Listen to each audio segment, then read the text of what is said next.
I think I was coming from school. So that day I saw him. And immediately I saw him, I remembered, of course, because then I was still a student.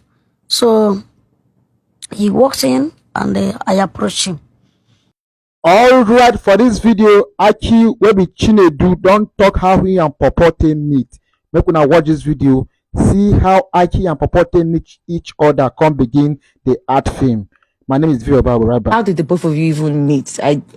I gather that you guys are friends because you've mentioned his name twice. So you guys are friends and not just because in this industry there can be people that can be working together but they are not real friends. Right. They just come together to collaborate. But I mean, I'm guessing that you guys are actual friends.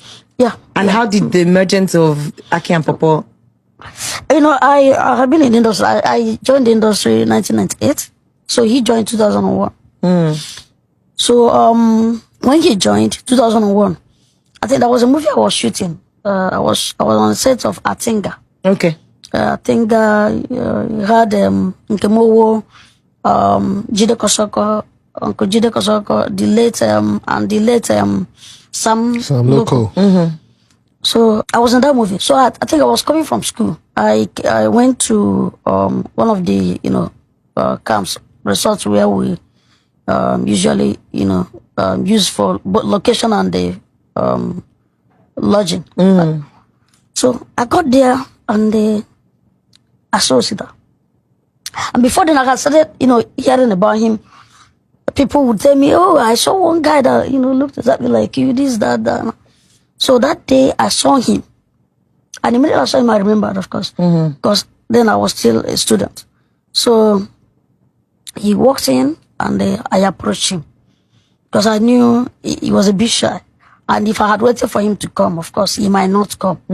So I went to him and seeing somebody that looked like me, I was excited. So I went to him, we exchanged pleasantries and, we talked. I was happy, and, I think after that meeting, less than a month or thereabouts, they called us for Akinokwa. Wow. So that was actually the first. Yes. Really? That was the first movie we did together. Wow. And that was a blockbuster. They it's filmed stuck. that. This thing now, there's this new Nollywood and the old Nollywood, Do you understand me?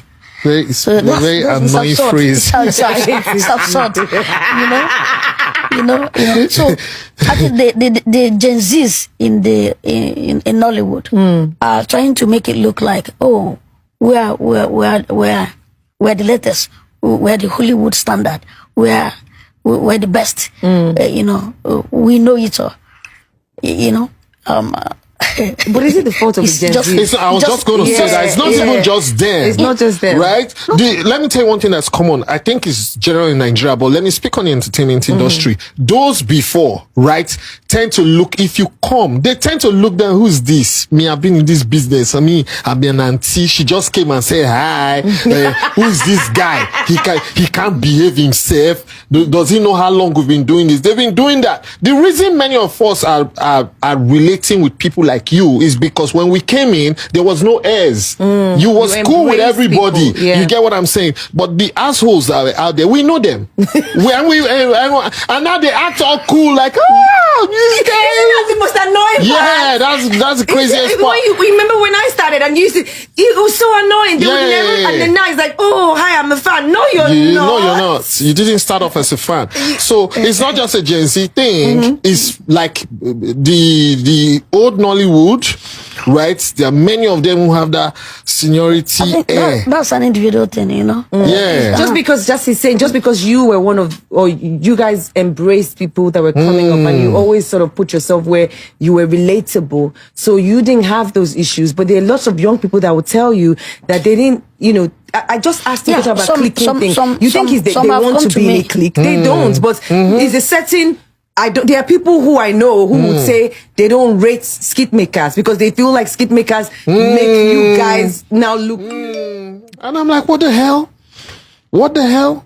You know? And even the skit makers would tell you that they didn't receive love from certain people who were supposed to have But that's true. That's true. taken them under their wings and said, okay, let's collaborate. It's almost like when they reach out to you, they have to almost beg you, Baba, please, when are you free? Baba, please come for my show now. You're like, call my manager, call my assistants, not knowing that those you meet on your way up are the same people that, do you know what I mean? You're going to meet on your way down. So how do we move the industry? No, but the thing is that when the manner this issue came up, the manner they were so much into it, I think is somehow part of the reason why I'm saying this.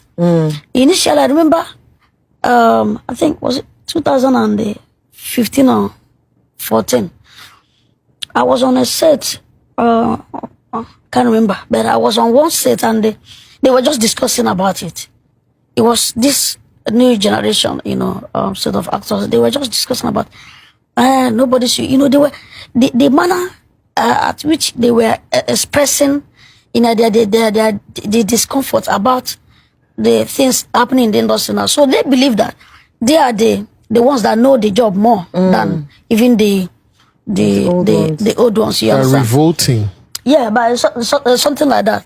So I spoke to one person. I asked the person, "What is happening?" The person said, "Oh, I don't know." So that's the new thing in the industry. There's this old Nollywood and new Nollywood.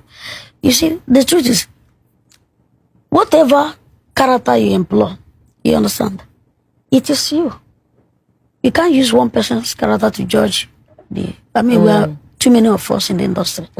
So if one person, any person, they see an arrogant person is an arrogant person. You can't take it away from the person. So if one person had, expressed him or herself in that manner, in such a way that they, like we call them, the Gen Zs, found it not interesting or offensive. You can't just use that singular attitude, or what of when there are not many? That happenstance to judge exactly when every other there are person. not more than one person.